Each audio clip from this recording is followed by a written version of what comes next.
There comes a moment in every person's life when the world turns its back on them completely.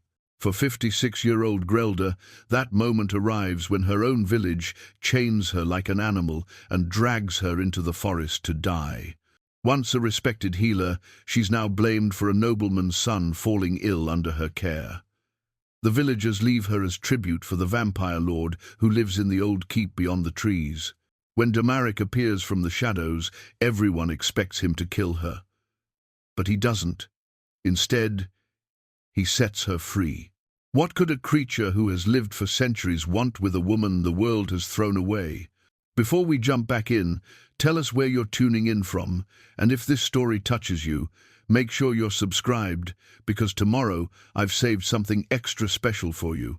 The leather satchel that once held Grelda's healing herbs now lay empty beside the cold stone wall, its worn surface telling the story of decades spent in service to ungrateful souls. She had carried that bag through countless doorways, into smoky cottages where fever burned bright in children's eyes, into manor houses where lords and ladies whispered their ailments in shame. Every remedy, every careful measurement of willow bark and chamomile, every gentle word spoken over a suffering patient, all of it meant nothing now. Grelda pressed her weathered hands against the rough stone of the dungeon wall and tried to remember when it had all begun to go wrong. Perhaps it was the winter, when old Margaret's grandson died of the lung sickness, despite Grelda's best efforts with steam tents and elderberry tonics. Or maybe it started earlier, when her own body had begun to thicken with age and hardship, when the village women stopped seeing her as the capable healer and started whispering about the woman who lived alone, who ate too much bread, who had never taken a husband. The truth was simpler and more cruel than any single moment of turning.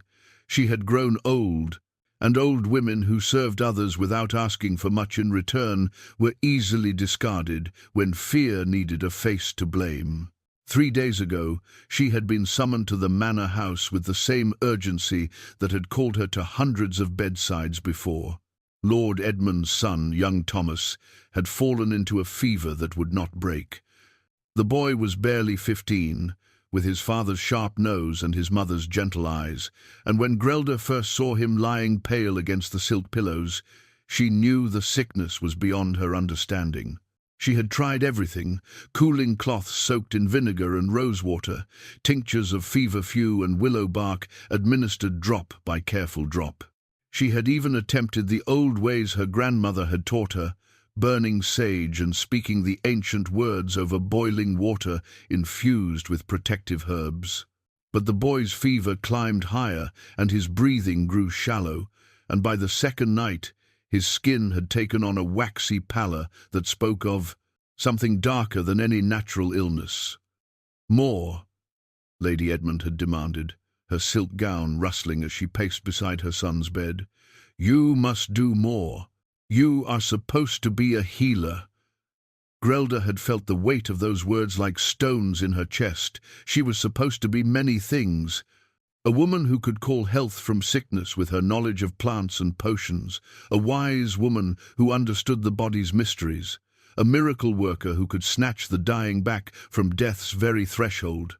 But she was only human, and some battles could not be won with chamomile tea and good intentions. When Thomas died on the third morning, his final breath rattling in his chest like autumn leaves in a dying wind, Lady Edmund's grief had curdled immediately into rage. Lord Edmund, already a man prone to dark moods and darker suspicions, had looked at Grelda with eyes that promised retribution. "Witch," he had whispered, and the word had spread through the manor like wildfire through dry timber. By sunset, the village council had convened in the great hall. These were men Grelda had served faithfully for 30 years. Marcus the blacksmith, whose broken arm she had set when his horse threw him. Willem the miller, whose wife she had attended through 3 difficult births. Father Benedict, who had blessed her grandmother's healing practices when Grelda was still learning to distinguish between healing and harmful herbs.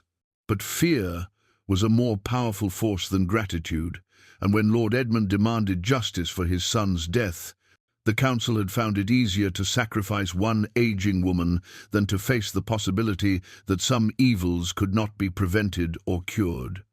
She failed to save the boy. Lord Edmund had declared, his voice carrying the authority of wealth and station. She used unnatural methods, dark practices. She must be made to pay for her witchcraft. The word witchcraft had hung in the air like smoke from a funeral pyre. Grelda had stood in the centre of that circle of men she had served, her back straight despite the weight of their accusations, and tried to speak reason. "I am no witch," she had said, her voice steady even as her heart hammered against her ribs. "I am a healer who failed to heal. The boy's sickness was beyond my understanding, but I used no dark arts.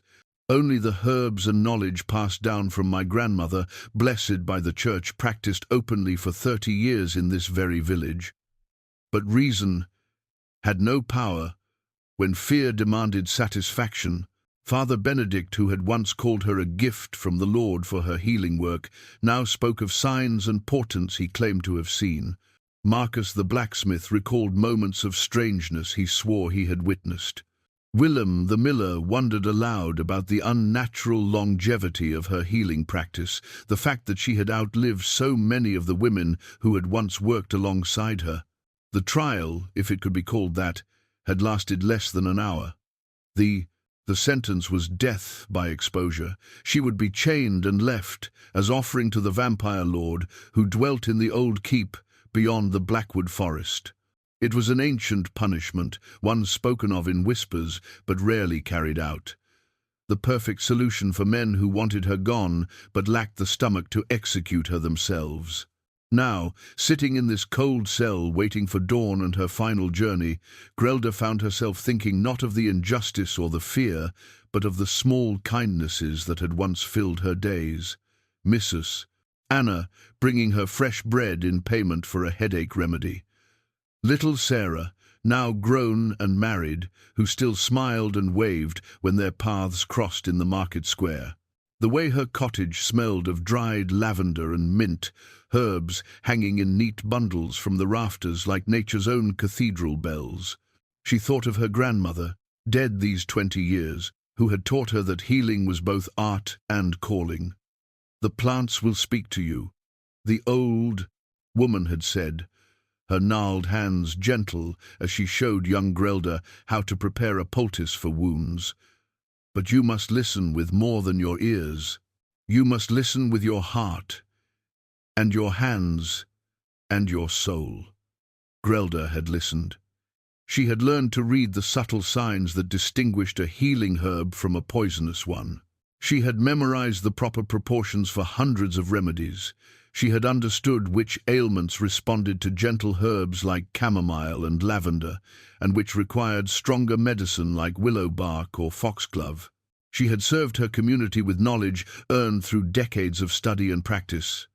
But knowledge, she now understood, was not enough to protect a woman when the world decided it no longer needed her. The sound of boots on stone interrupted her meditation.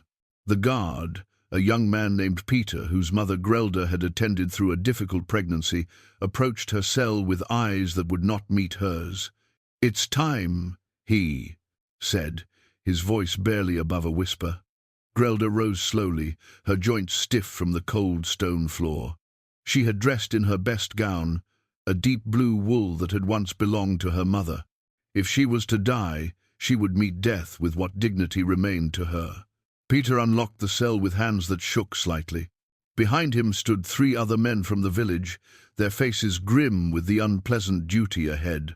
They carried iron shackles and lengths of chain, tools for transforming a woman into an offering. "I'm sorry," Peter whispered, as he fitted the shackles around her wrists.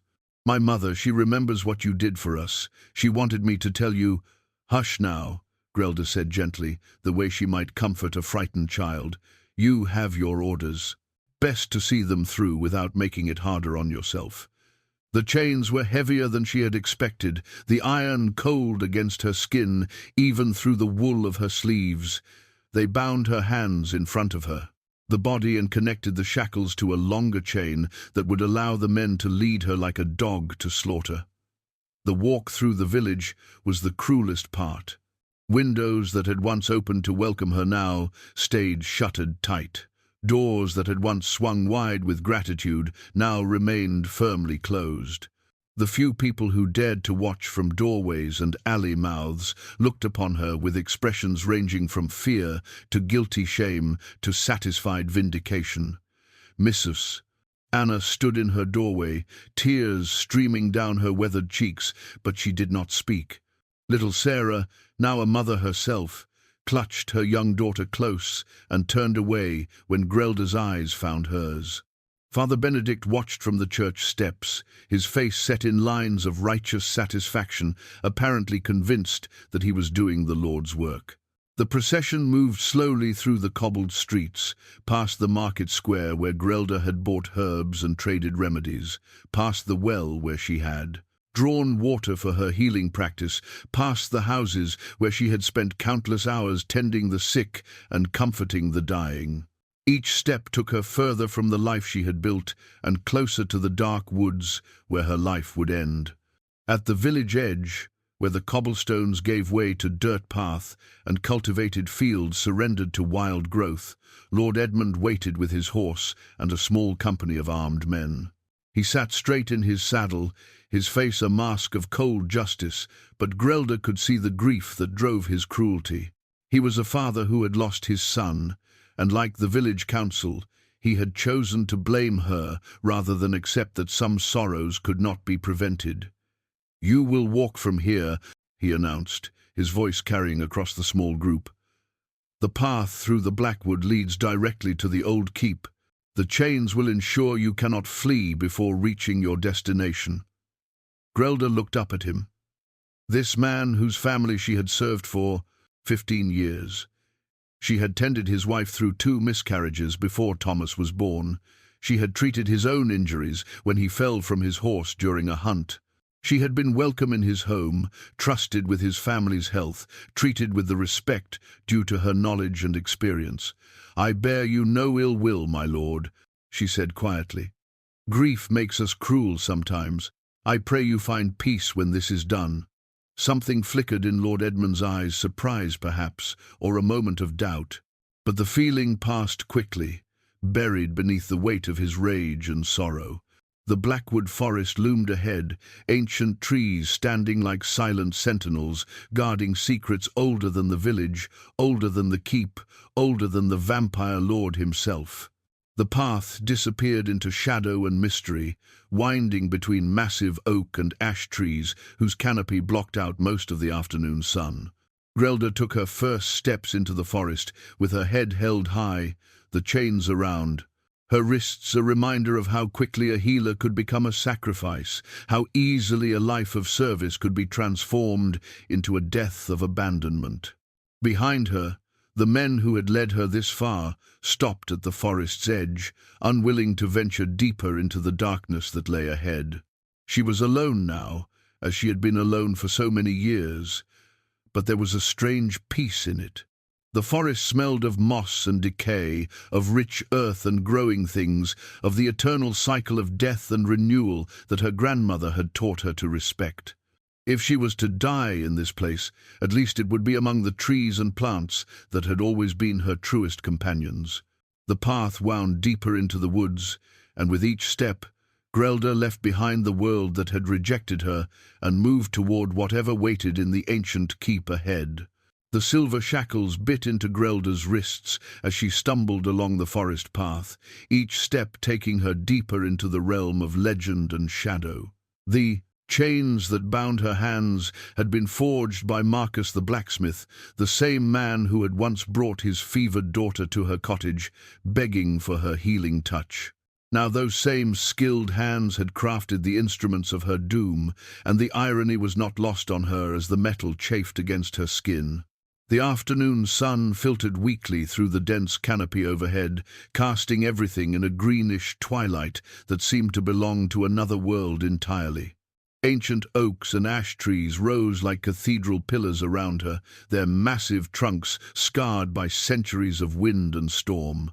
The undergrowth was thick with ferns and moss, and the air hung heavy with the scent of decomposition and new growth, the eternal dance of death and renewal that governed all living things. 3 days earlier, this journey had been unimaginable. 3 days ago, she had been Grelda, the healer, respected if not loved, needed if not cherished. The transformation from valued member of the Saitu Tent community to condemned witch had happened with a swiftness that still left her reeling.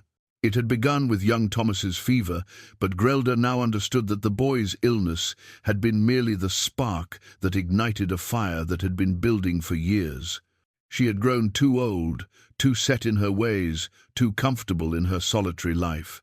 In a village where women were valued primarily for their ability to bear children and serve husbands, a woman who lived alone and practiced healing arts was always viewed with suspicion. The memory of Thomas's final moments played through her mind as she walked. She had been holding his hand when the fever finally claimed him, his palm burning against hers like a coal from the hearth. His breathing had grown increasingly labored throughout that final night, and she had known with the certainty born of long experience that he was slipping away from the world of the living. "I cannot save him," she had whispered to Lady Edmund, the words cutting her throat like broken glass. "The sickness has progressed too far. I'm sorry. I'm so very sorry." Lady Edmund's face had crumpled with grief, but it was Lord Edmund's reaction that had sealed Grelda's fate.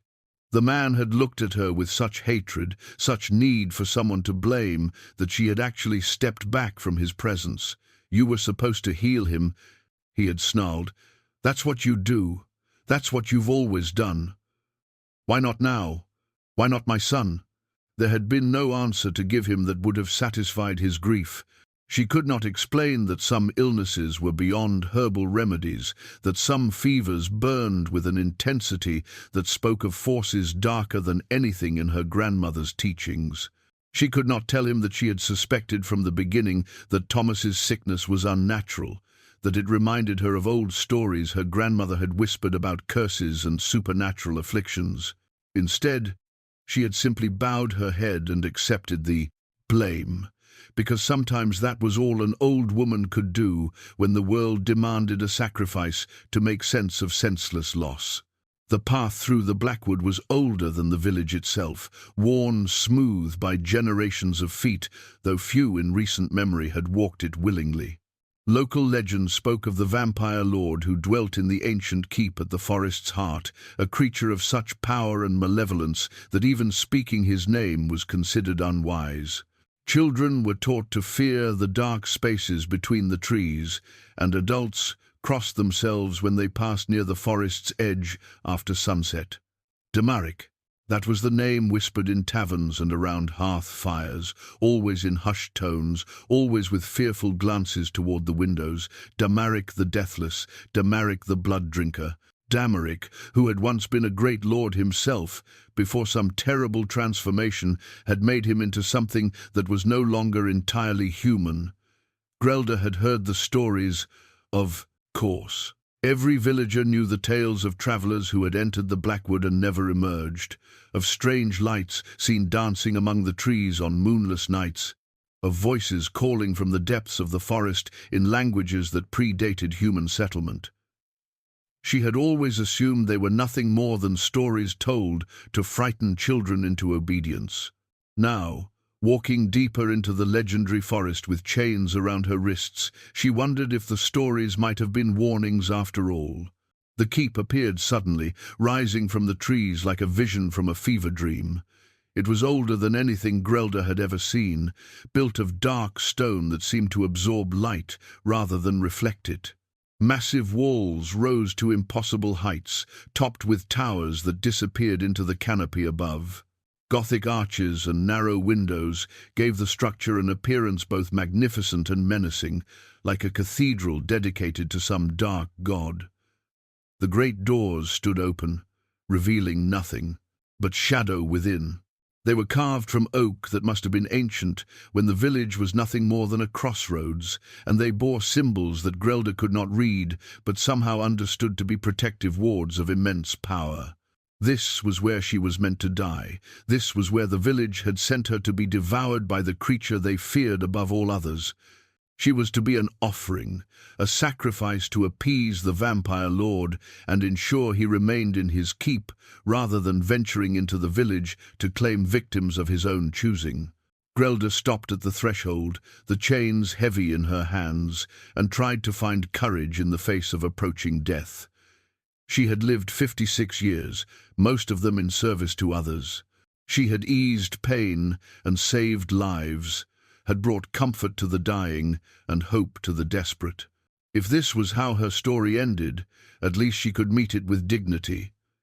"Enter, healer." The voice came from the shadows within the keep, deep and resonant, carrying an accent she could not place. It was not the snarling growl she had expected from a monster, but something more cultured, more human than the legend suggested. Grelda stepped across the threshold, her heart hammering against her ribs. The interior of the keep was vast and dimly lit, with torches flickering in iron sconces along the stone walls. Tapestries depicting scenes of battle and courtly life hung between the torches, their colors still rich despite what must have been centuries of age. "You are not what I expected." The vampire lord emerged from an alcove near the great hearth, and Grelda's breath caught in her throat.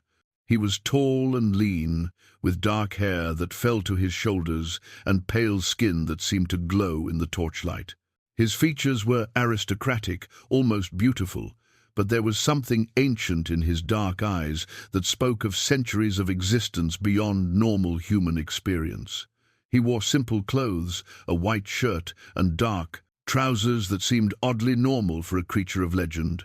No cape, no fangs visible, no obvious signs of the monster she had been prepared to face. He looked like a man, albeit one touched by an otherworldly grace that was both attractive and unsettling.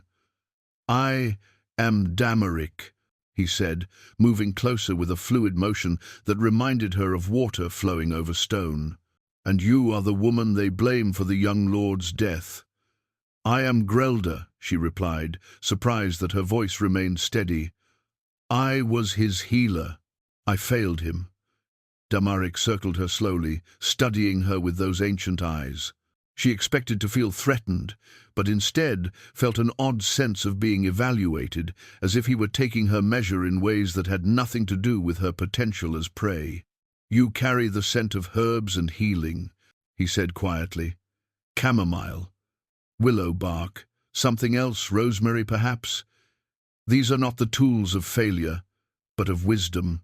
Before Grelda could respond, he reached out and touched the silver chains that bound her wrists.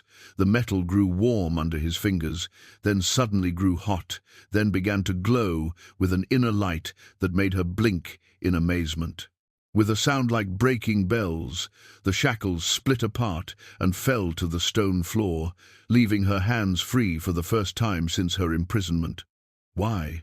she whispered, staring down at her freed wrists in disbelief.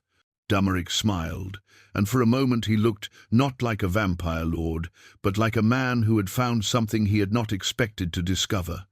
"Because," he said, "I have been alone in this place for more years than you can imagine, and it has been even longer since someone arrived at my door who understood the true art of healing.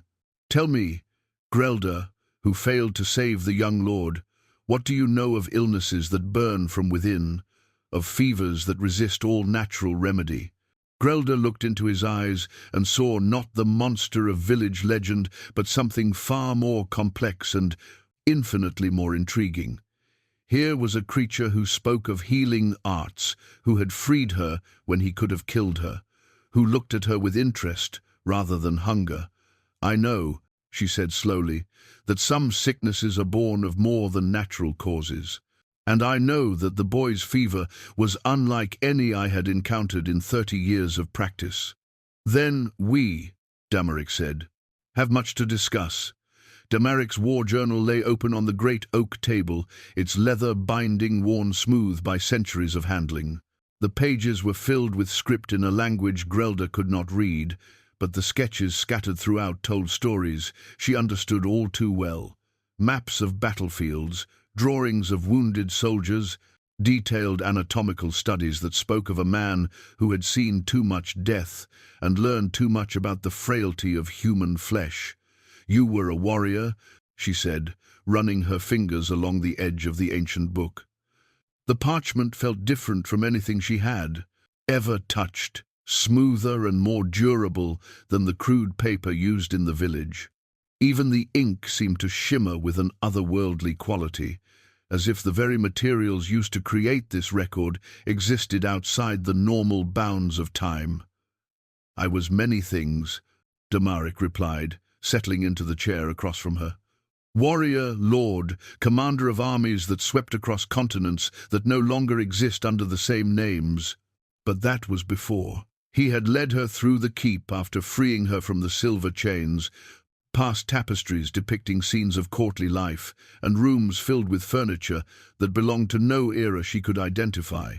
Everything in this place seemed to exist outside normal time, preserved by forces she was only beginning to understand. The chamber where they now sat felt like a scholar's study, with shelves of books rising to the vaulted ceiling and strange instruments scattered across various tables. "Before what?" Grelda asked, though she suspected she already knew the answer. "Before I became what I am now." Damaric's voice carried the weight of centuries, each word heavy with memory and regret. "Before I learned that there are fates worse than death, and transformations that can preserve the body while destroying everything that makes a man human." Grelda studied his face in the flickering torchlight. She had expected a monster, but what she saw was something far more complex. There was cruelty in those features, yes, but also a deep sadness that spoke of losses beyond counting. His hands, when he had touched her chains to break them, had been gentle despite their obvious strength. "Yet you freed me," she said. "A monster would have killed me without hesitation. Perhaps I am not the monster the village believes me to be." Damaric turned a page in the journal, revealing a detailed sketch of what appeared to be a field hospital. "Or perhaps I am simply a different kind of monster than they imagine." The first night in the keep passed like a fever dream. Damaric had given her a chamber in one of the towers, a room that had clearly once belonged to a woman of high station. The bed was enormous, draped in silk curtains that had somehow retained their rich burgundy color despite the passage of centuries.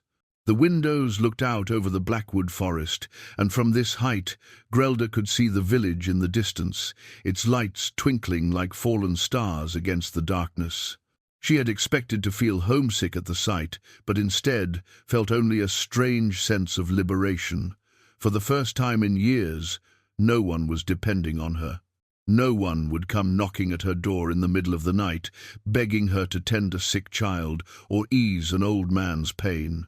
She was free from the constant weight of other people's suffering, free from the expectations that had shaped every day of her adult life. When morning came, though it was difficult to tell dawn from dusk in the perpetual twilight beneath the forest, Canopy Grelda found Damaric in what had once been a healing chamber. The room was filled with equipment she recognized, despite its age and superior craftsmanship. There were tables designed for examining patients, cabinets that must have once held medicines and supplies, and instruments that looked like more sophisticated versions of the tools she had used in her own practice. "You were a healer as well as a warrior," she observed, running her hand along the smooth surface of an examining table. "War creates many opportunities to study the healing arts," Damaric said dryly. "When you command armies, you learn quickly that a soldier who can be saved is worth more than a soldier who must be replaced." But as he spoke, Grelda noticed the way his hands moved across the old instruments with reverence rather than mere familiarity. This had not been simply a battlefield surgeon's pragmatic knowledge. There was genuine care in the way he touched these tools, genuine sorrow in his voice. When he spoke of healing, "Show me," she said suddenly. Damaric looked up from the cabinet he had been examining. "Show you what? Your wounds." Grelda moved closer, her healer's instincts overriding any remaining fear she might have felt. "You speak of transformation, of becoming something inhuman, but I see pain in the way you move, in the careful way you hold yourself. Show me what needs healing." For a moment, something flickered in Damaric's eyes, surprise perhaps, or vulnerability quickly suppressed. Then he began to remove his shirt, moving with the deliberate care of someone who had learned to accommodate chronic pain. The scars that covered his torso told a story more brutal than any she had encountered in 30 years of healing practice. These were not the clean wounds of surgery or even the ragged tears of battlefield injuries. These scars spoke of torture, of deliberate cruelty designed to cause maximum pain without allowing the mercy of death. "Dear Lord," Grelda whispered, reaching out instinctively before stopping herself, "what was done to you?" "The transformation that made me what I am," Damaric said quietly. "It was not a gift freely given, but a curse imposed by those who wanted me to suffer for eternity. They succeeded beyond their wildest expectations." Grelda circled him slowly, her healer's eye taking in the full extent of the damage. The scars formed patterns that seemed almost ritualistic, and in several places she could see where the flesh had healed incorrectly, leaving him with a constant reminder of whatever torture had been inflicted upon him. "These are old," she said, "but they still cause you pain." "Every day for 3 centuries, Damaric confirmed. "The curse ensures that I cannot die, but it does not grant me the mercy of healing. Every wound I received during my transformation remains as fresh as the day it was inflicted." Without thinking, Grelda placed her hands on his shoulders, feeling the tension in the muscles beneath the scarred skin. It was a gesture she had made thousands of times, the instinctive response of a healer confronted with suffering. "I might be able to help," she said softly. Damaric went very still under her touch. "You would try to heal me? After everything you have lost, after everything that has been taken from you, your first instinct is still to ease another's pain?" "It's what I do," Grelda said simply. "It's what I am. The village may have rejected me, but they cannot change my nature." For a long moment they stood in silence, her hands on his shoulders, his head bowed as if he were afraid to hope. Then, slowly, Damaric reached up and covered one of her hands with his own. "Perhaps," he said quietly, "we were both meant to find our way to this place." As the day progressed, Grelda explored more of the keep, marveling at the treasures hidden in its many chambers. There were libraries that would have made the greatest scholars weep with envy, laboratories equipped with instruments she could not begin to understand, and rooms filled with artifacts from civilizations that had crumbled to dust centuries ago.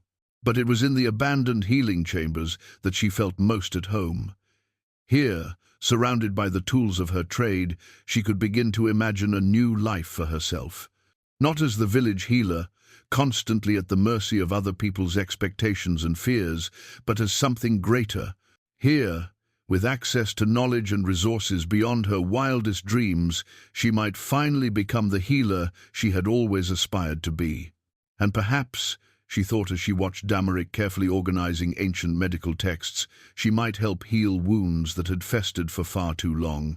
The moonstone mortar and pestle gleamed with an inner light that seemed to pulse with each turn of Grelda's wrist. She had discovered the ancient alchemical tool in the depths of the keep's laboratory, buried beneath layers of dust and neglect, in a cabinet that had required Damaric's supernatural strength to open. Now, as she ground a mixture of willow bark and dried chamomile beneath the light of flickering torches, the stone seemed to respond to her touch, enhancing the properties of the herbs in ways she had never experienced. "The moonstone amplifies intention," Damaric explained, watching her work with fascination. "It was crafted by healers who understood that true medicine requires more than just knowledge of plants and potions. It requires will, focus, and the ability to channel healing energy through physical matter." 3 weeks had passed since her arrival at the keep, And Grelda found herself settling into a routine that felt more natural than any life she had known. Each morning, she explored new chambers and discovered new treasures. Each afternoon, she worked in the laboratory, experimenting with combinations of traditional herbs and the mysterious substances Damaric had collected over his centuries of existence. Each evening, they sat by the great hearth and shared stories that revealed the depths of their respective histories. "Tell me about the loneliness," Grelda said one night as they sat across from each other, the fire casting dancing shadows on the stone walls around them.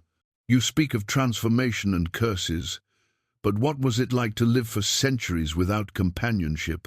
Damaric was quiet for a long time, staring into the flames with eyes that had seen empires rise and fall. When he finally spoke, his voice carried a weight that made Grelda's chest ache with sympathy. "Imagine watching everything you care about crumble to dust," he said. "Friends age and die while you remain unchanged. Cities you helped build become ruins overgrown with weeds. Languages you spoke fluently become dead tongues, remembered only in scholarly texts. After the first century, I stopped forming attachments to anything mortal. After the second, I stopped leaving this keep except when necessity demanded it. After the third," he paused, his jaw tightening. "After the 3rd century, I began to forget what it felt like to be human." Grelda set down the moonstone pestle and moved to the chair beside his, close enough to feel the supernatural coolness that emanated from his skin. "And now," Damaric said, turning to look at her with something like wonder in his ancient eyes, "I remember. You have reminded me what it means to care for another person's well-being, to find purpose in easing another's pain. I had forgotten that healing could be its own form of immortality." Their conversations had grown deeper and more intimate with each passing night. Damaric spoke of battles fought in lands whose names had been lost to history, of kings and queens he had served and betrayed, of the moment when his transformation from man to creature of darkness had been completed.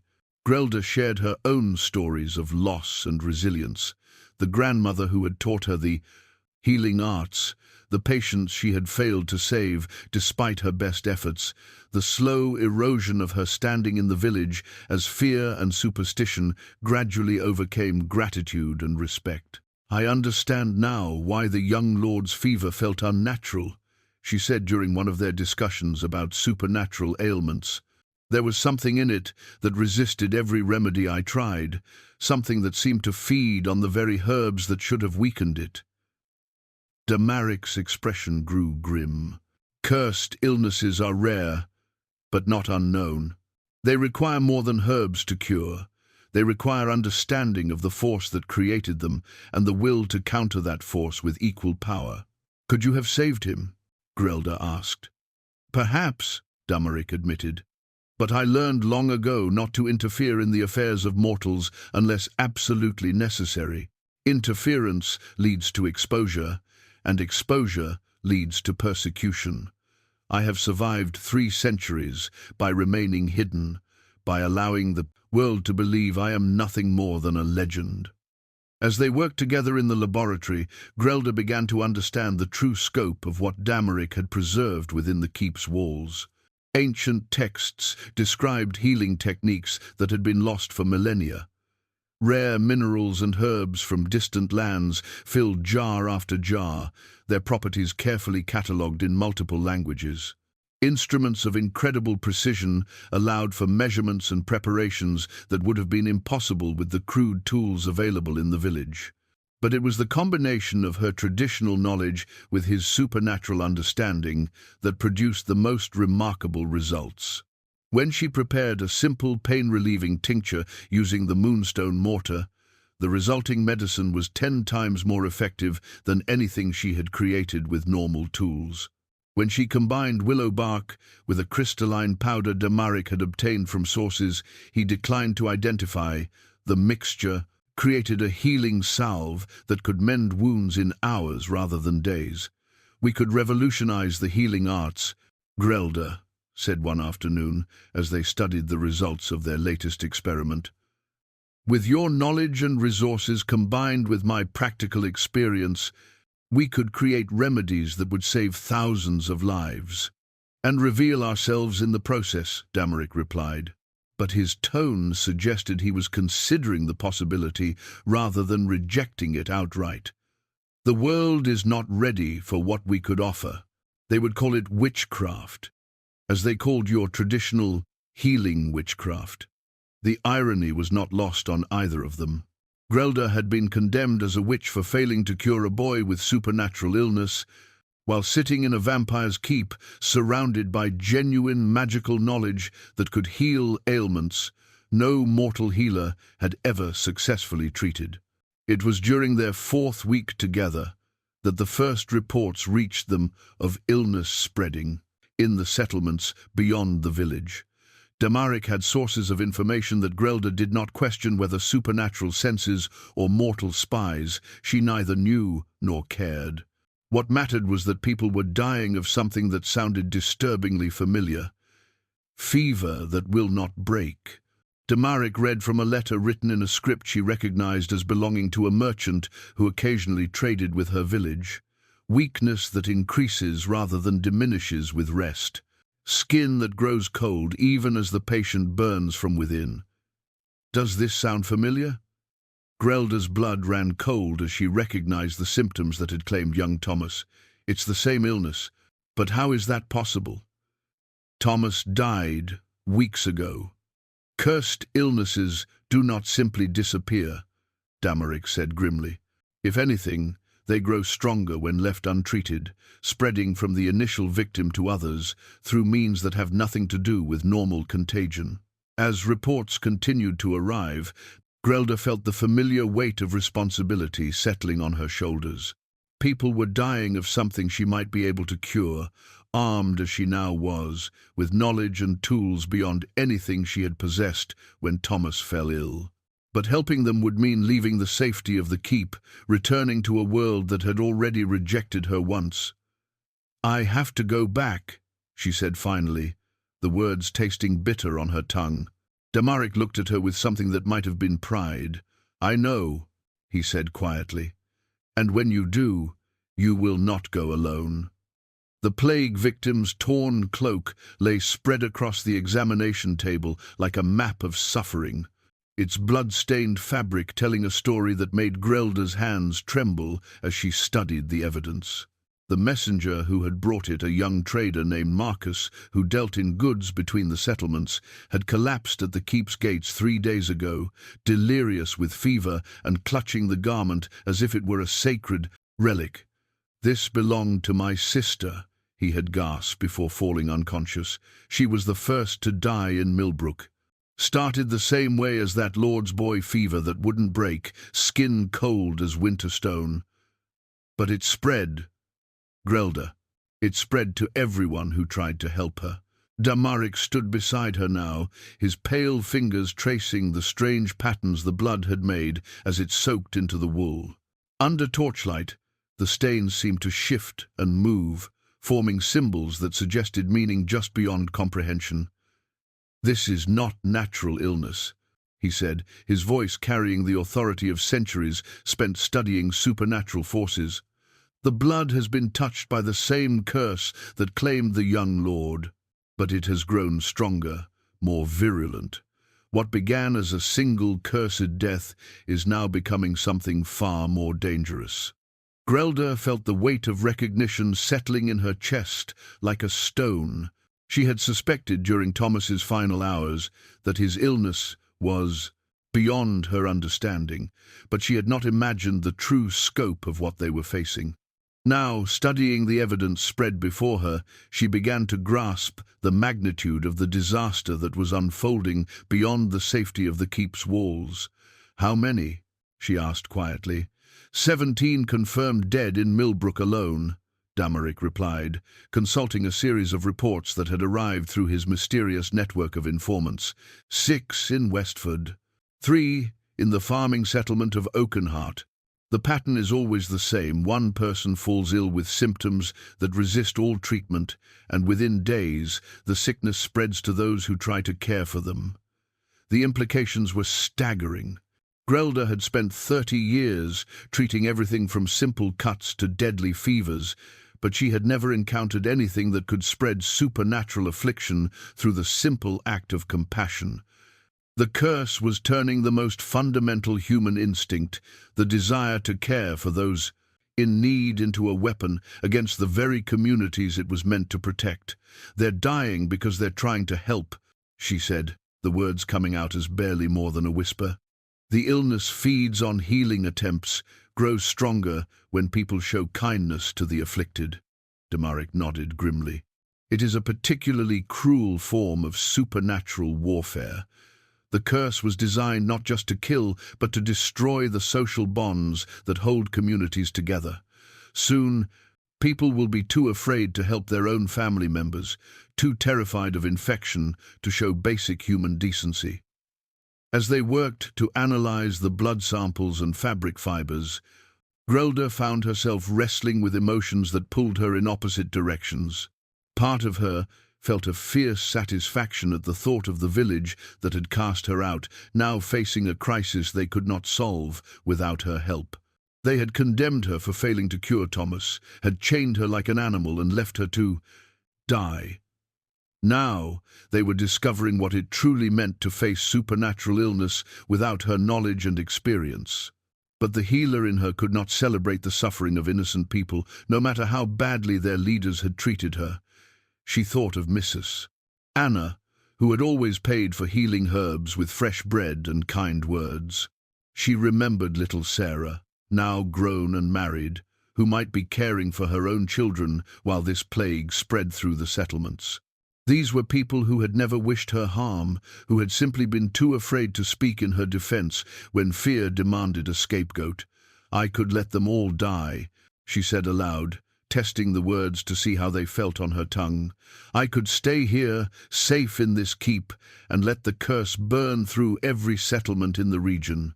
They made their choice when they exiled me. Why should I risk myself for people who would chain me again if it served their purposes?" Damaric stopped his examination of the time-blood-stained cloth and looked at her with those ancient, knowing eyes. "Because," he said quietly, "you are not them. You are better than they are, and you know it. That knowledge is both your burden and your strength." The truth of his words hit her like a physical blow. She was better than the men who had condemned her, better than the fear and superstition that had driven them to sacrifice her for their own peace of mind. Her grandmother had taught her that healing was not just a profession but a calling, a sacred responsibility to ease suffering wherever it was found. "But I cannot face this alone," she said, looking up from the plague samples to meet his gaze. "I tried to fight supernatural illness with traditional methods once before, and I failed. Thomas died because I did not understand what I was truly facing. If I am to have any hope of stopping this plague, I need help that goes beyond herbal knowledge and good intentions." "Then you shall have it," Damaric said without hesitation. "I have spent 3 centuries avoiding involvement in mortal affairs, but this touches on forces I cannot ignore. A curse of this magnitude will not simply burn itself out when it has claimed enough victims. It will continue to spread, continue to grow stronger, until it has consumed everything in its path." As the days passed, they threw themselves into intensive research, combining Grelda's practical healing knowledge with Damaric's supernatural understanding to develop strategies for fighting the curse. They discovered that the illness could be slowed with combinations of rare herbs and blessed silver, that it could be contained temporarily with protective wards drawn in salt and sacred symbols, but that a true cure would require confronting the source of the curse itself. "Someone created this," Grelda said one evening as they studied ancient texts that described similar supernatural plagues from centuries past. "Curses do not simply appear from nothing. Someone with knowledge of dark arts and access to considerable power deliberately crafted this illness to spread and kill." The question, Damaric replied, "is whether that someone is still alive to be held accountable for their actions." The messenger, Marcus, recovered enough after a few days to provide more detailed information about the plague's progression. His account painted a picture of communities in chaos, of families torn apart by fear and suspicion, of traditional healers fleeing rather than risk exposure to an illness they could not understand or treat. The village council has sent riders to the capital begging for help from the royal physicians, Marcus reported. But word is that the plague has already spread beyond our region. Some say it has reached the king's own lands.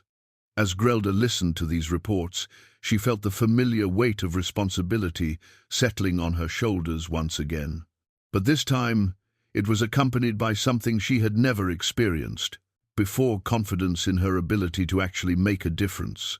Armed with Damaric's knowledge and the keep's resources, she was no longer just a village healer struggling against forces beyond her understanding. She was something more powerful, something that might actually stand a chance against supernatural evil. "When do we leave?" she asked, already knowing the answer. "Tomorrow at sunset," Damaric replied, "and may God have mercy on anyone who stands in our way." The blood rose remedy gleamed like liquid fire in its crystal vial, the dark red potion shimmering with an inner light that pulsed in rhythm with Grelda's heartbeat. She had never created anything like it before, a healing draught that combined her grandmother's traditional knowledge with essences drawn from Damaric's supernatural nature. The process had required 3 days of careful preparation, including the delicate extraction of a single drop of Damaric's blood at the moment of dawn, when the boundary between mortal and immortal was thinnest.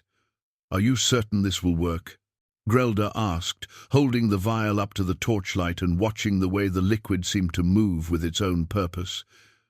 "Nothing is certain when dealing with supernatural forces," Damaric replied, but his voice carried conviction. "However, this represents our best hope of creating a remedy that can counter cursed illness. Your knowledge of healing, combined with my essence, should produce something powerful enough to fight the plague on its own terms." The creation of the blood rose remedy had marked a turning point in their relationship. For Grelda to work with Damaric's supernatural essence, she had needed to accept not just his vampire nature, but the intimacy required for such collaboration. The ritual had taken place in the keep's innermost sanctum, a chamber carved from living rock and inscribed with protective symbols that predated human civilization. Damaric had knelt before her in that sacred space, offering his throat with a trust that spoke of complete faith in her intentions.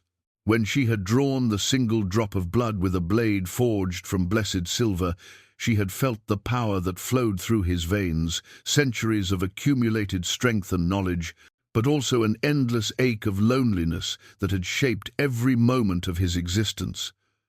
"I understand now," she had whispered as the blood mixed with her carefully prepared base of rose petals and healing herbs. "Your transformation was not just about physical change. You were cursed to feel everything more deeply: pain, loss, isolation, but also compassion and love when they finally come." Now, 3 weeks after her arrival at the keep, Grelda found herself fundamentally changed by their collaboration. She was no longer simply a village healer who knew the properties of common herbs. She had become something entirely new, a woman who could work with supernatural forces to create miracles that transcended the boundaries between natural and mystical healing. But with that transformation came an understanding of the magnitude of what they faced. The reports arriving at the keep painted an increasingly dire picture of the plague's spread. Entire villages had been quarantined, their populations left to die rather than risk the infection spreading to larger settlements. Trade routes had been abandoned as merchants refused to travel through affected regions. Even the king's own physicians had declared the illness beyond their ability to treat. 23 dead in Millbrook now, Damaric said, reading from the latest dispatch delivered by one of his mysterious informants. 14 in Westford. The farming settlement of Oakenheart has been completely abandoned. The surviving residents fled after the curse claimed half their population in a single week. Grelda felt each number like a weight in her chest.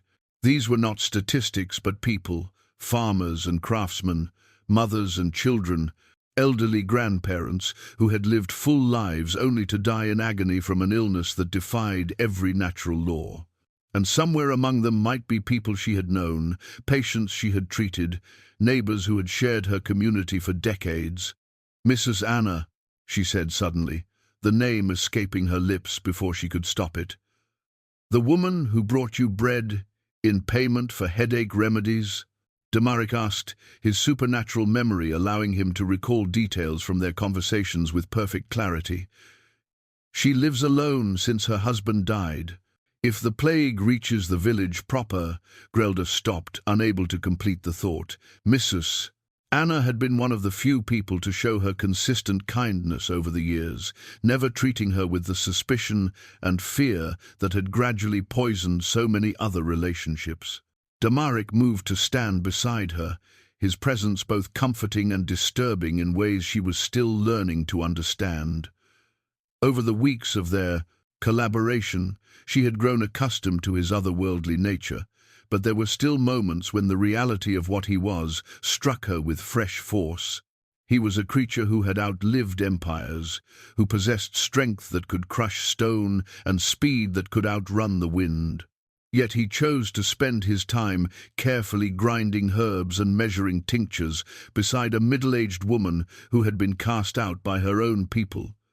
"You care for them still," he observed, and there was no judgment in his voice, only a kind of wonder.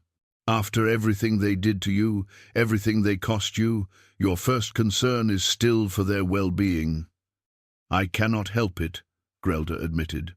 "I have been a healer for 30 years. It has become part of who I am, woven into my very soul. I can no more stop caring about their suffering than I can stop breathing." "And that," Damaric said softly, "is why you will succeed where others have failed. The curse feeds on fear and selfishness, grows stronger when people abandon their compassion to protect themselves.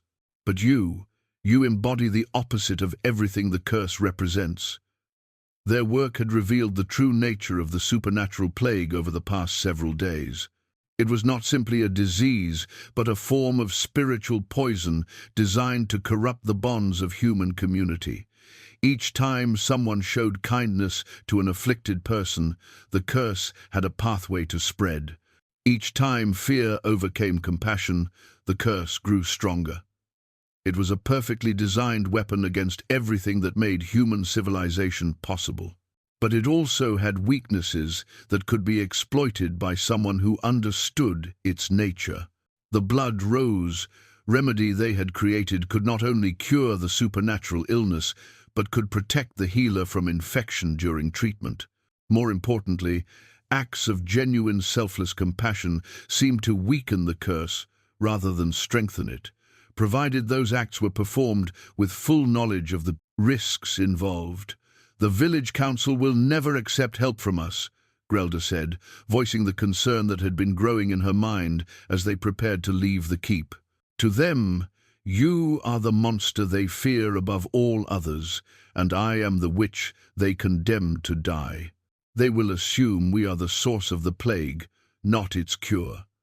"Then we will have to prove them wrong," Damaric replied.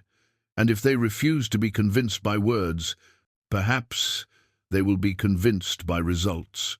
As evening approached and their departure drew near, Grelda found herself standing once again at the window of her chamber, looking out over the blackwood forest toward the distant lights of the village. But this time, instead of feeling liberated by her separation from that world, she felt the pull of duty and purpose, drawing her back toward the very people who had rejected her. She was no longer the same woman who had been dragged through these woods in chains. She was something new, something powerful, something that might actually be able to make a difference in the face of supernatural evil. The question was whether the world would accept what she had become, or whether her transformation would only provide them with new reasons to fear and reject her. Tomorrow, she whispered to herself, we find out who I really am. The cursed noble's signet ring lay gleaming in the torchlight, its gold surface carved with symbols that made Grelda's vision blur when she looked at them directly. Lord Edmund's family crest was clearly visible, a griffin rampant, holding a broken sword, but twisted around the familiar heraldry were markings that belonged to no earthly tradition. The ring had been hidden in a lead-lined box, buried beneath the floorboards of the keep's dungeon, and it had taken Damaric's supernatural strength to pry open the container that had resisted centuries of decay. I found this among the belongings of the last prisoner held in these cells, Damaric explained, his voice carefully controlled in the way it became when he was containing powerful emotions. A man named Edmund Blackthorne, who claimed to be seeking knowledge of ancient arts. That was 200 years ago, but the name Edmund has clearly persisted in his family line. Grelda stared at the ring, pieces of a terrible puzzle falling into place in her mind. Lord Edmund's ancestor, the original Edmund, was here, in your dungeon. He came to me begging for power, Damaric said, beginning to pace the chamber with restless energy that spoke of barely contained fury. His family had lost their lands to a rival house, and he wanted supernatural aid to reclaim what he believed was rightfully his. I refused him, of course. I had learned by then to avoid involvement in mortal politics, but he would not accept my refusal. The story that emerged over the next hour was one of obsession and betrayal that spanned 2 centuries. The first, Edmund Blackthorne, had indeed sought out the vampire lord, driven by desperation and greed to attempt a bargain with forces beyond his understanding. When Damaric had rejected his pleas for supernatural assistance, Edmund had stolen several artifacts from the keep during his escape, including a grimoire containing instructions for creating cursed illnesses. He was not skilled enough to use the knowledge he stole. Damaric continued, his fingers tracing the edge of the cursed ring. The curse he attempted to create backfired, killing him and most of his immediate family. But the dark knowledge survived, passed down through generations of Blackthorns as a family secret too dangerous to use and too valuable to destroy. Until now, Grelda whispered, understanding dawning like cold sunrise in her mind. The current Lord Edmund used that knowledge to create the curse that killed his own son. The implications were staggering. Thomas had not died because Grelda failed to heal him. He had died because his own father had deliberately poisoned him with supernatural illness. Lord Edmund had sacrificed his son's life to create a weapon that could be turned against his enemies, and when the boy had died, despite Grelda's best efforts, he had used her failure as justification to eliminate a potential witness to his crime. But why? Grelda asked, though part of her already suspected the answer. Why would a father murder his own child? Because, Damaric said grimly, Thomas was not truly his son. The boy was the product of Lady Edmund's affair with Sir Roderick of Westmount, Lord Edmund's greatest rival for control of the regional lordships. Edmund discovered the truth and decided to eliminate both the evidence of his wife's infidelity and create a weapon he could use against Sir Roderick's holdings. The cursed ring told the rest of the story when Damaric used his supernatural abilities to unlock the memories bound within its metal. Grelda watched in horrified fascination as images flickered in the air above the ring Lord Edmund, consulting the stolen grimoire by candlelight, mixing Thomas's food with powdered substances that glowed with unnatural light, standing over his dying son's bed with satisfaction rather than grief. He poisoned Thomas with a curse designed to spread, Grelda said, her voice hollow with shock. He knew the boy would die, and he knew the illness would eventually spread to Sir Roderick's lands. My failure to cure Thomas was not a failure at all, it was exactly what he planned. And your exile served his purposes perfectly, Damaric added. With you gone, there was no one left in the region with enough knowledge to potentially uncover the supernatural nature of the plague. He could let it spread freely while appearing to be nothing more than a grieving father seeking justice. The revelation recontextualized everything that had happened since Thomas's death. Lord Edmund's demand for Grelda's punishment had not been driven by grief, but by calculation. The council's quick acceptance of witchcraft accusations had been encouraged by a man who needed to eliminate anyone who might expose his crime. Even the choice of exile to the vampire's keep had been deliberate.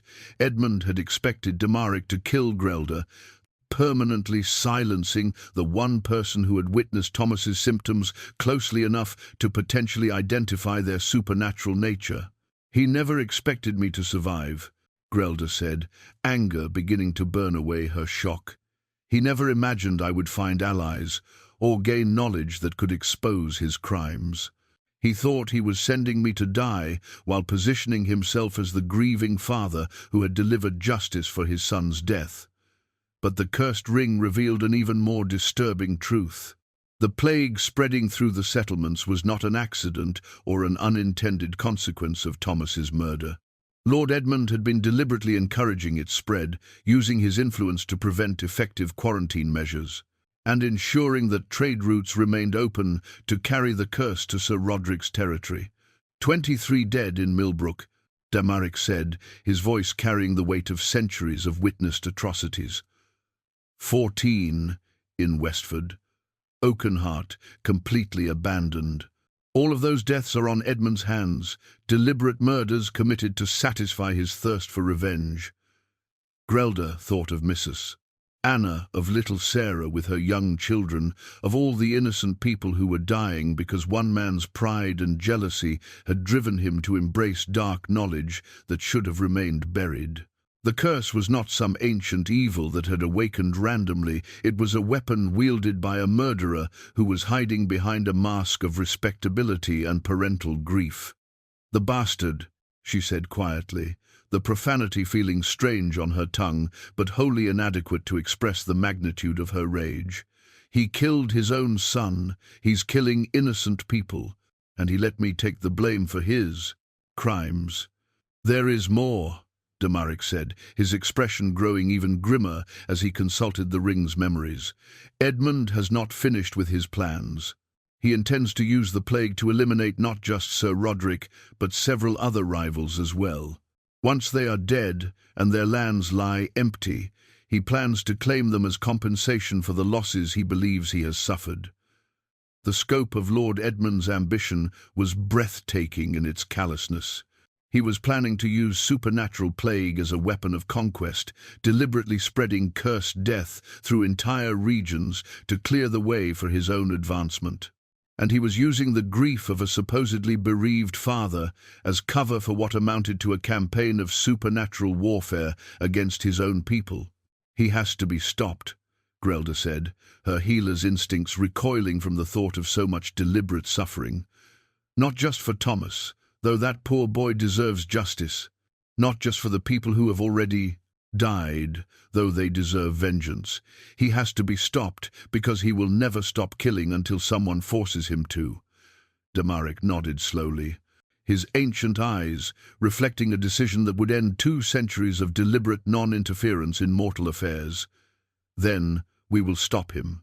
We will expose his crimes, break his curse, and ensure that he faces justice for what he has done."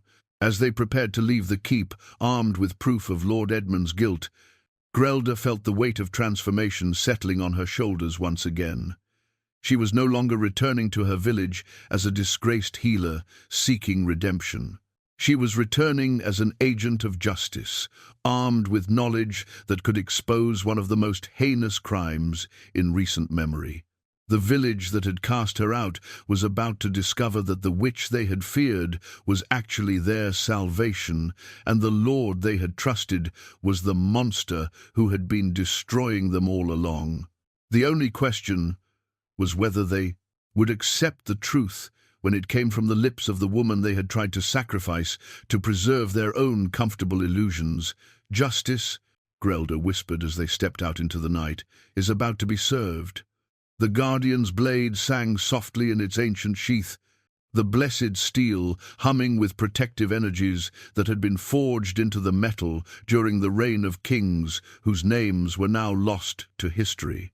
Damaric had not drawn the weapon in over a century, but as he prepared to leave the sanctuary of the keep and enter the world of mortal politics and supernatural warfare, he felt the weight of the sword at his side like an anchor to purposes he had thought abandoned forever. "The blade was blessed by a saint whose name I have forgotten," he told Grelda as they made their final preparations in the keep's armory.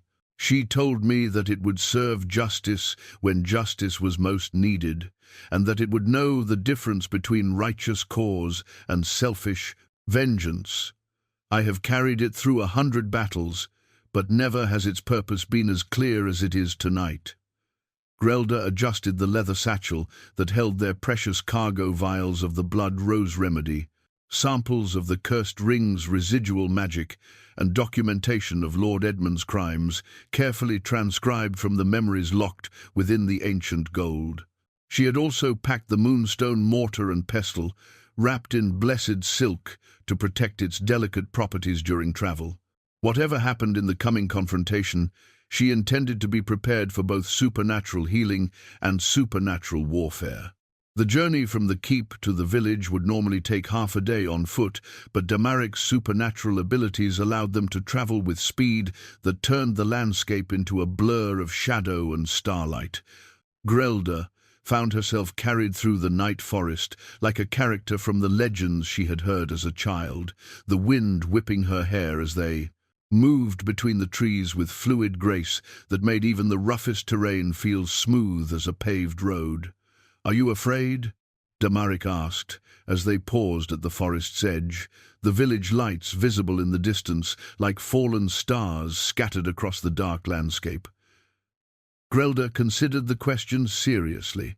3 weeks ago, she would have been terrified at the prospect of confronting Lord Edmund with accusations that would spell her death if she could not prove them.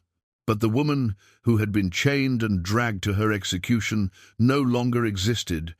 In her place stood someone who had worked miracles in a vampire's keep, who had created remedies that could cure supernatural illness, who had uncovered evidence of crimes that demanded justice. "No," she said finally, surprised by the certainty in her own voice. "I am not afraid. I am angry, and I am determined, and I am armed with truth that cannot be denied. For the first time in my life, I am exactly where I need to be, doing exactly what I was meant to do." The village at midnight was a different place than the community Grelda remembered from her years of service. Fear had transformed it into something smaller and meaner, with shuttered windows and barred doors that spoke of a population under siege. The plague had not yet reached the main settlement, but reports from the outlying areas had created an atmosphere of paranoia and suspicion that poisoned every interaction. They approached through the back streets, avoiding the main roads where Lord Edmund's guards might be patrolling. Grelda's knowledge of every alley and shortcut served them well, guiding them through the maze of familiar buildings toward the house where Mrs. Anna lived alone since her husband's death 3 years prior. The old woman answered their soft knock with trembling hands and eyes wide with fear, but when she recognized Grelda's face in the moonlight, her expression transformed into something between joy and disbelief. "Child," she whispered, pulling Grelda into her small cottage with hands that shook from more than age. "We heard they said you were dead. They said the vampire lord had claimed you weeks ago." "In a manner of speaking, he did," Grelda replied, glancing at Damaric with a small smile. "But perhaps not in the way they expected. Miss Suze." Anna's eyes widened as she took in Damaric's presence, but 30 years of trusting Grelda's judgment allowed her to extend hospitality even to a creature of legend. Within minutes, they were seated around her small table, sharing bread and ale, while Grelda explained the true nature of the plague and Lord Edmund's role in creating it. "Saints preserve us, Mrs." Anna breathed when the tale was complete. "That poor boy. His own father." She stopped, unable to complete the thought. And you, oh my dear girl, what they put you through for crimes you never committed. The crimes are not mine, Grelda said firmly, but the responsibility for stopping them is. We need your help, Mrs. Anna. We need someone the village trusts to spread word of what we've discovered, someone who can prepare them for what's coming. The plan they outlined was necessarily complex, requiring careful coordination between multiple elements to succeed.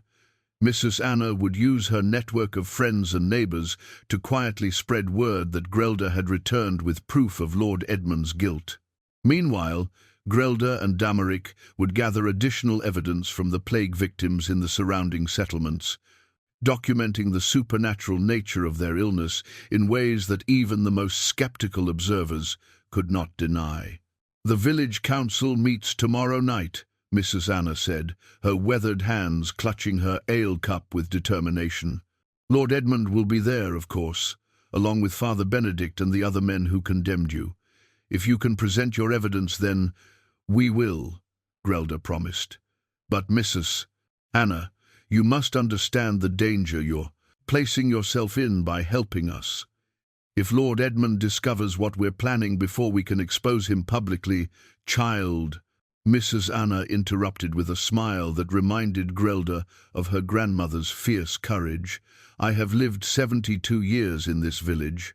I have buried a husband, raised 4 children, and survived plagues and famines that would terrify men half my age. I am not about to let some murderous lord frighten me into abandoning the finest healer this community has ever known. As dawn approached, they prepared for the most dangerous part of their mission, gathering evidence from the plague victims in Millbrook. The settlement was only 3 hours' walk from the village, but it had been under quarantine for 2 weeks, with Lord Edmund's guards posted at every road to prevent travellers from entering or leaving the afflicted area. He claims it's to prevent the spread of infection, Damaric observed, as they studied the guard positions from a wooded hillside, overlooking the settlement. In reality, he's ensuring that no one can discover the supernatural nature of the illness or trace it back to its source. Grelda felt her anger burning steady and clean as she looked down at the dying settlement. 23 people had died already, according to the last reports, and more were falling ill every day. These were people she might have been able to save if she had possessed her current knowledge when Thomas first fell sick, innocent victims of one man's twisted ambition and supernatural malice. The guards will not be a problem, Damaric said quietly, but you must be prepared for what we will find inside. A settlement in the grip of supernatural plague is not a sight that mortal minds are equipped to process easily. The infiltration itself proved easier than expected. Damaric's supernatural abilities allowed him to disable the guards without permanent harm, leaving them unconscious but alive, while he and Grelda slipped past the sparred quarantine barriers. What they found inside Millbrook was worse than either of them had anticipated. The curse had transformed the settlement into a nightmare landscape where the very air seemed thick with malevolent purpose. Houses stood empty, their doors hanging open like mouths screaming silent warnings. Bodies lay in the streets where they had fallen, their skin bearing the telltale signs of supernatural illness, cold to the touch despite the fever that had consumed them, marked with symbols that appeared to be burned into the flesh from within. But it was the survivors who provided the most damning evidence of Lord Edmund's crimes. Using her blood rose remedy to protect herself from infection, Grelda was able to interview 3 people who had witnessed the plague's arrival in their community. Their accounts painted a consistent picture of a well-dressed stranger who had arrived the day before the first death, claiming to be a merchant but carrying no goods, asking questions about trade routes and family connections that seemed designed to map the community's social structure. He wanted to know who cared for whom, explained Martha, a weaver whose husband had been among the first to die. Who would tend the sick, who would prepare the dead for burial. He seemed particularly interested in our connections to Westford and Sir Roderick's lands. The final piece of evidence came from young Timothy, barely 14, but the oldest surviving member of his family. With tears streaming down his face, he described watching the stranger place something small and dark beneath his father's drinking cup the night before the man fell ill. "It looked like a piece of jewelry," Timothy whispered, his voice hoarse from crying. "Like a ring, but broken. And when my father drank from the cup, the ring just disappeared, like it dissolved into the ale." Fragments of the cursed ring, Grelda realized with growing horror. Lord Edmund had been breaking off pieces of his ancestors' artifact and using them to plant the curse in targeted locations, ensuring the plague would spread exactly where he wanted it to go, while leaving no obvious evidence of supernatural intervention.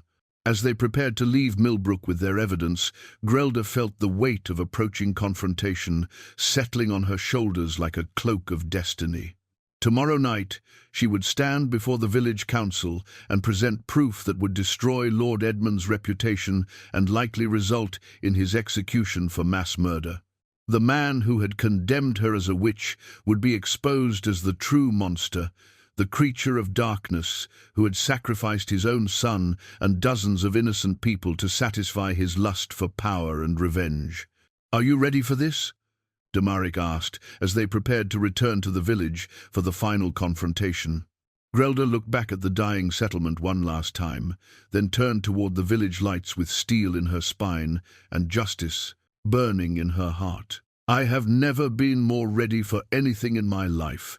The truth stone pulsed with ethereal light as Grelda placed it at the center of the village council table, its crystal surface reflecting the shocked faces of the men who had condemned her to death just weeks before. The ancient artifact, discovered in the deepest vaults of Damaric's keep, had been crafted by master artificers to reveal deception and illuminate hidden knowledge. In its presence, lies became impossible to maintain, and truth blazed forth with undeniable clarity. "You dare return here?" Lord Edmund snarled, rising from his seat with his hand moving instinctively toward the sword at his belt. "You dare bring your dark companion into our sacred hall after all the evil you have wrought?" The village council chamber had not changed since the night of Grelda's condemnation, but the woman who now stood before the assembly bore little resemblance to the broken healer they had chained and cast out. She wore robes of deep blue silk that Damaric had provided, her silver hair arranged in a style that spoke of dignity and power rather than desperate poverty. Most importantly, she carried herself with the confidence of someone who possessed absolute certainty about her purpose and her righteousness.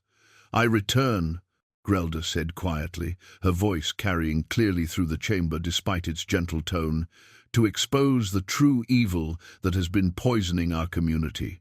The evil that murdered an innocent boy and condemned dozens of others to death through supernatural plague." Father Benedict crossed himself at the mention of supernatural forces, while Marcus the blacksmith shifted uncomfortably in his seat. These men had lived with guilt for weeks, knowing in their hearts that their condemnation of Grelda had been driven more by fear and convenience than by justice. Now, faced with her unexpected return and obvious transformation, they were beginning to question everything thought they knew about the events that had led to her exile.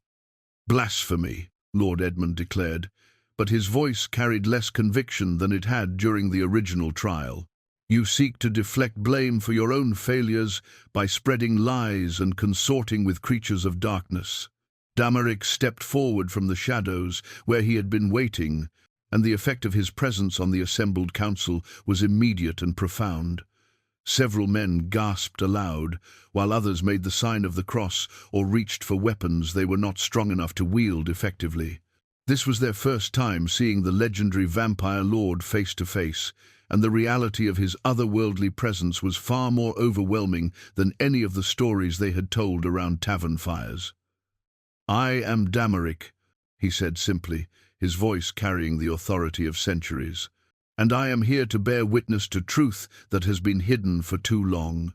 Lord Edmund's face had gone pale at Damaric's appearance, but not with the fear that gripped the other council members.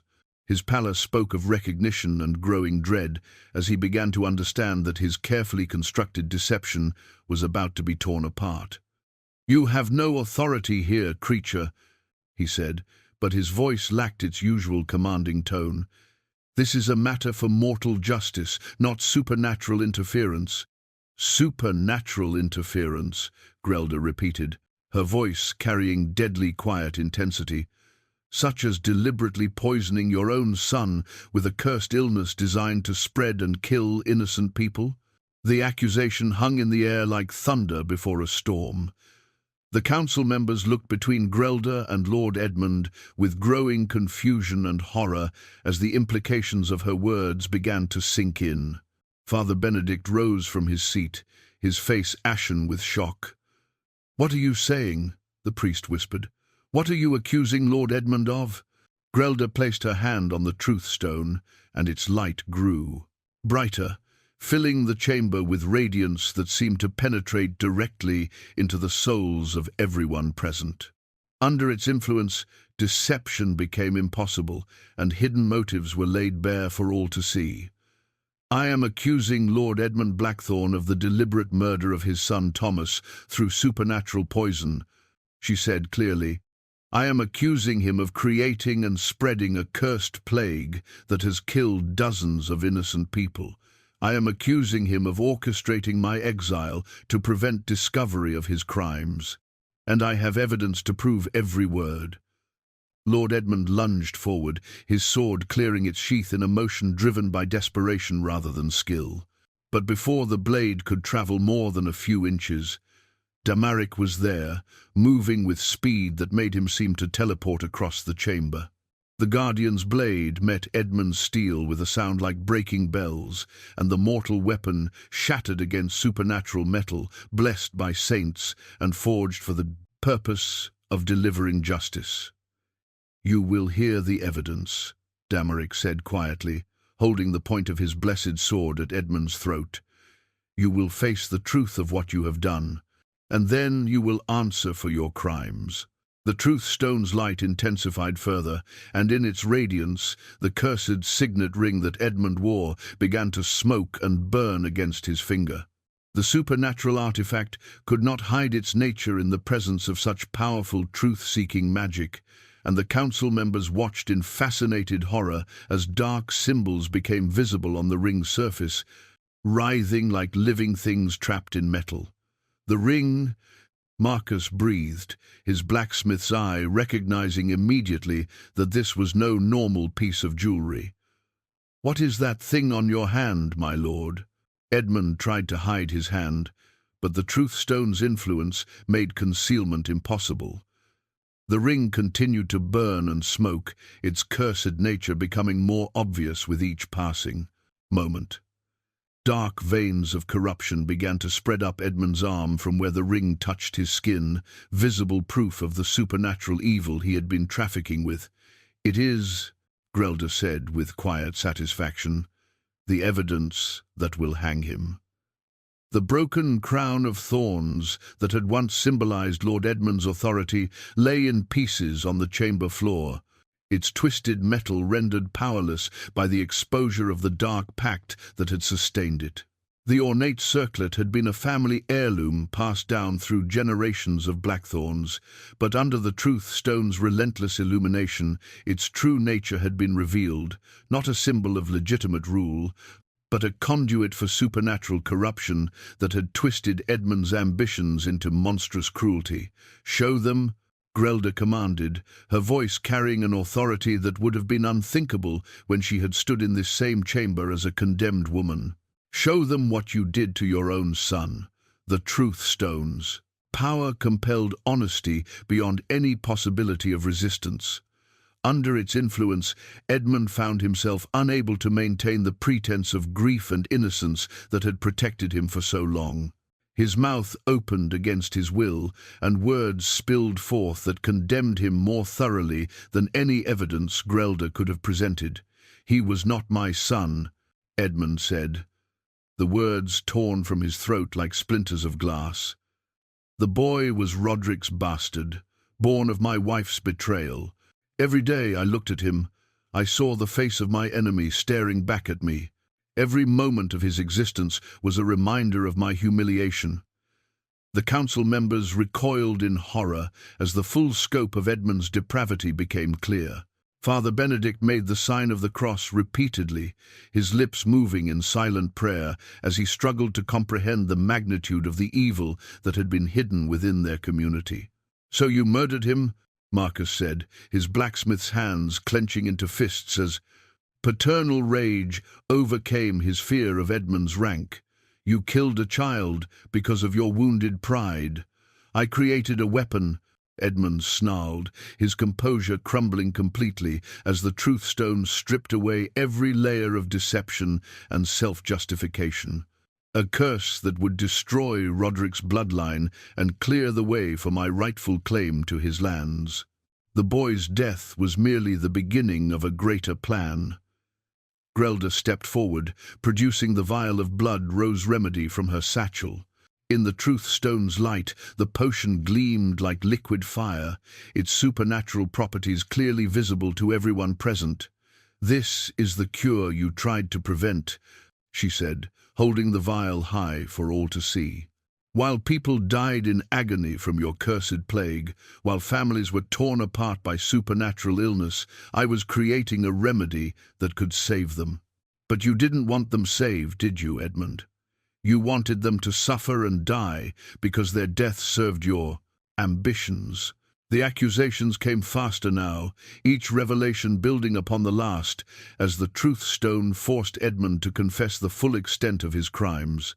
He admitted to spreading fragments of the cursed ring throughout the region, deliberately seeding the plague in settlements connected to his rivals. He confessed to blocking trade routes that might have brought help to the affected areas, and to spreading false information that blamed the illness on natural causes rather than supernatural interference.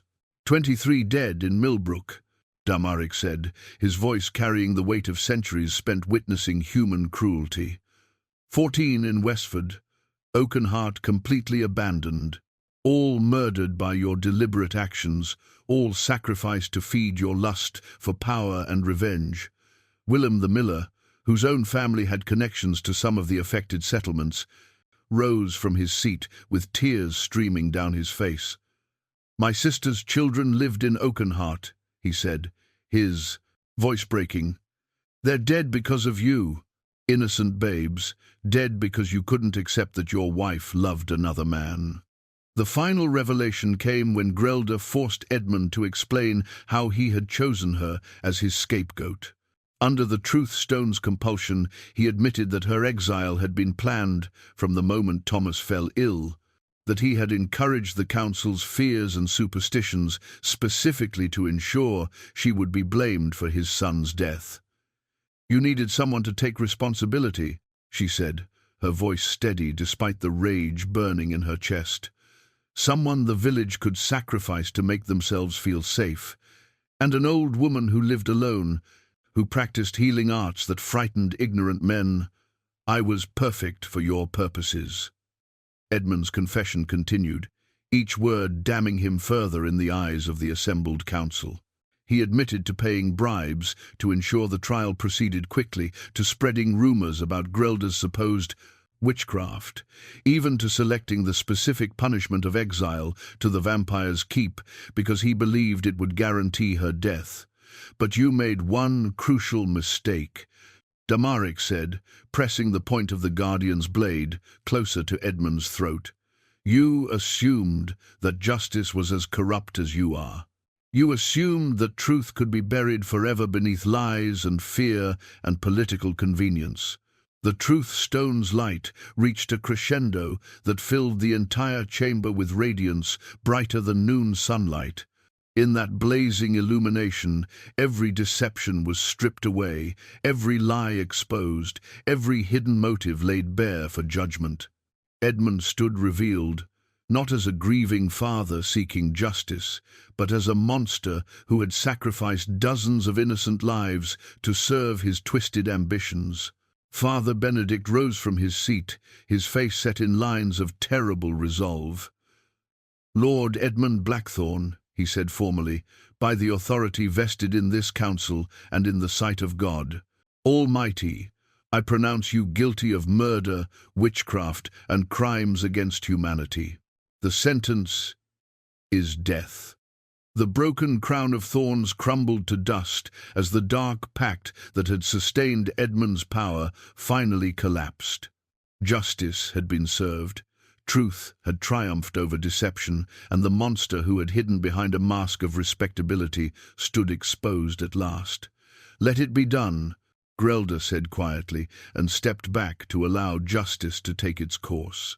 The new healer's staff stood proudly beside the cottage door, its polished oak surface gleaming in the morning sunlight, while the healing crystals embedded along its length caught and reflected the light like captured rainbows. Damaric had carved it himself during the long winter months following Lord Edmund's execution, each curve and whorl shaped with supernatural precision and infused with protective enchantments that would aid Grelda in her restored practice. The staff was both beautiful and practical, a perfect symbol of how her life had been transformed from exile and condemnation to honor and purpose.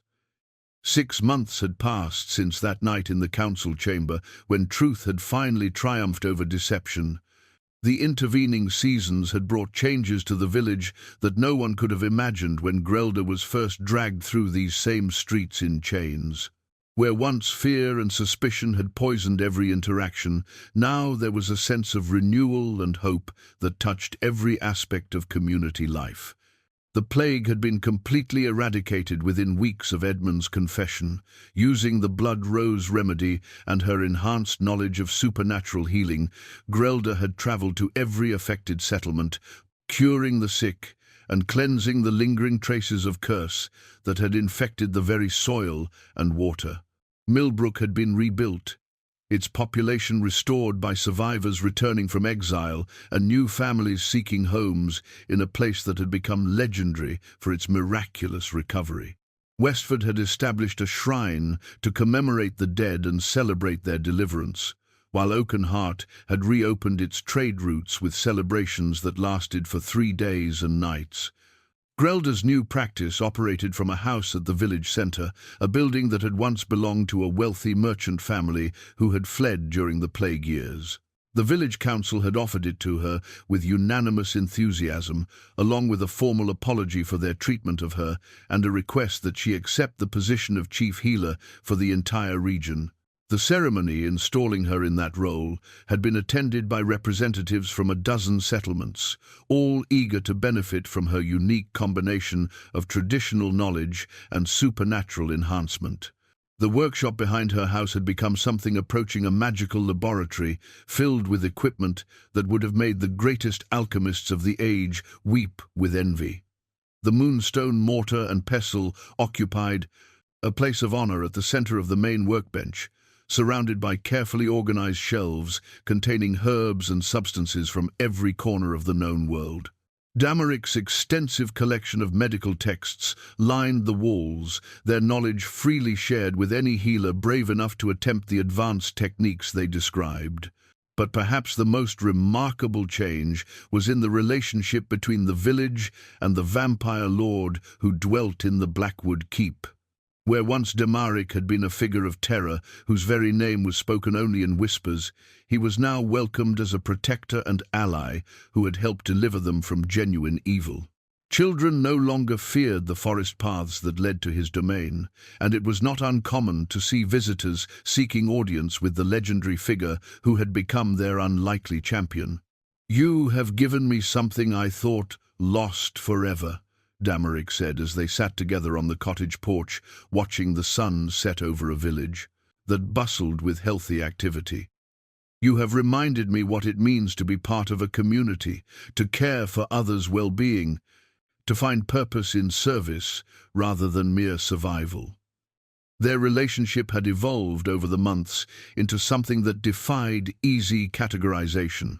They were partners in the truest sense, combining their respective strengths to create healing miracles that surpassed anything either could have accomplished alone.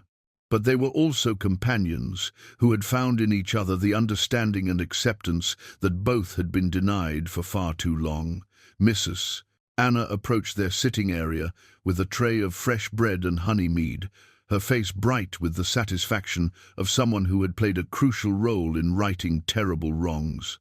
At 73, she had become Grelda's unofficial assistant, helping to organize appointments and prepare remedies with an enthusiasm that belied her advancing years. "The delegation from the capital arrives tomorrow," she reported, settling into a chair with the familiarity of someone who had become part of their extended family. "They're bringing official recognition of your status as regional healer, along with funding for a proper medical college if you're willing to train others in your methods." Grelda smiled at the thought of sharing her knowledge with a new generation of healers, of establishing a school that could spread the combination of traditional and supernatural healing arts throughout the kingdom.